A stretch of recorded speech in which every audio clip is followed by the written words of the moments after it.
première étape est de bien comprendre le modèle à grader. Dans notre cas, ici, le patron nous présente 2 pinces sur le devant et 2 pinces sur le dos.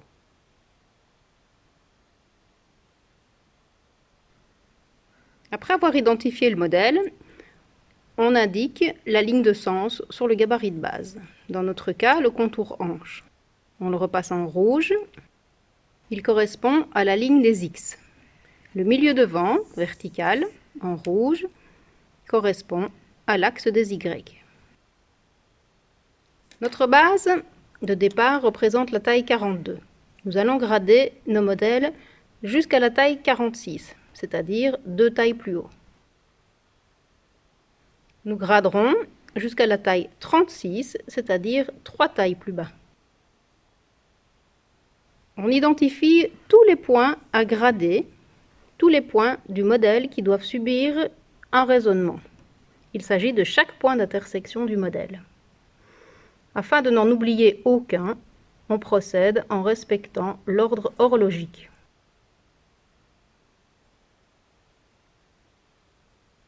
On décide d'indiquer le point fixe sur le milieu de vent,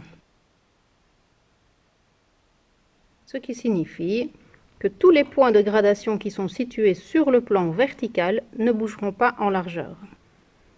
On sait que depuis le milieu de vent jusqu'au sous-bras, l'élargissement total sera de 10. Le fait d'avoir indiqué le point fixe sur le milieu de vent nous permet de savoir que tous les détails bougeront vers la droite. Chaque point d'intersection des pinces bougera vers la droite.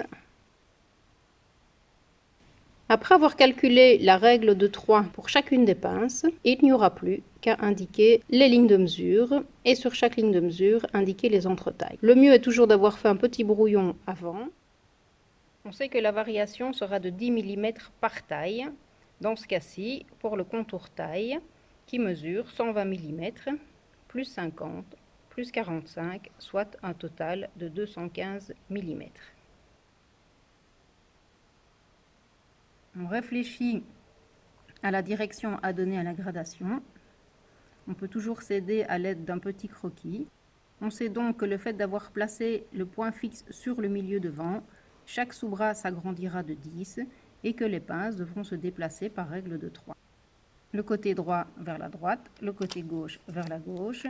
Mais pour rappel, nous travaillons par quart de corps humain, c'est-à-dire ici un demi-patron de vent. On commence par grader la forme enveloppante, dans notre cas, tous les points situés sur le sous-bras. Pour ce faire, utilisez des outils pratiques et professionnels.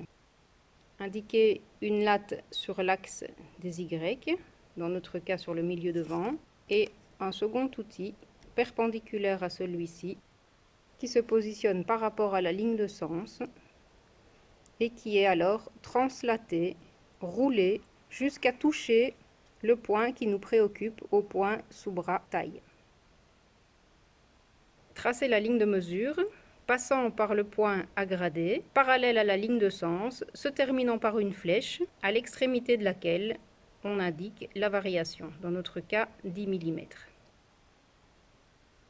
Au niveau du point sous-bras hanche, même opération. Tracez une ligne de mesure qui se termine par une flèche, à l'extrémité de laquelle on indique la variation.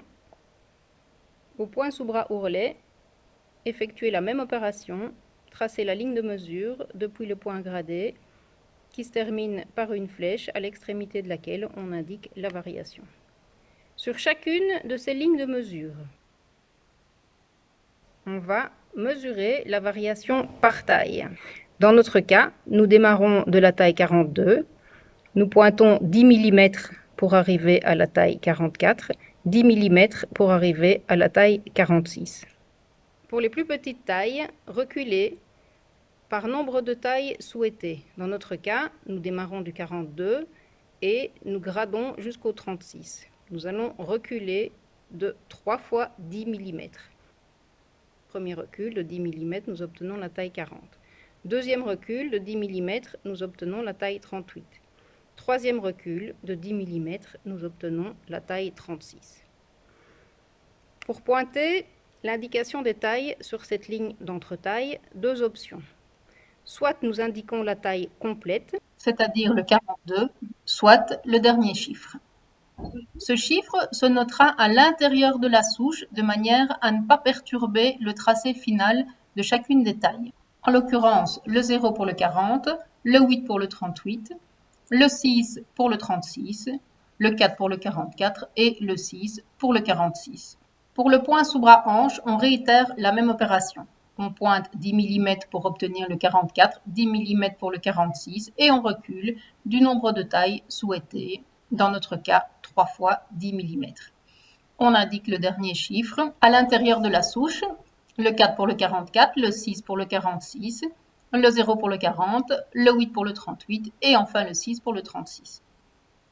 Pour le point sous bras ourlet, même opération, 10 mm pour les grandes tailles et on recule de 10 mm pour les plus petites.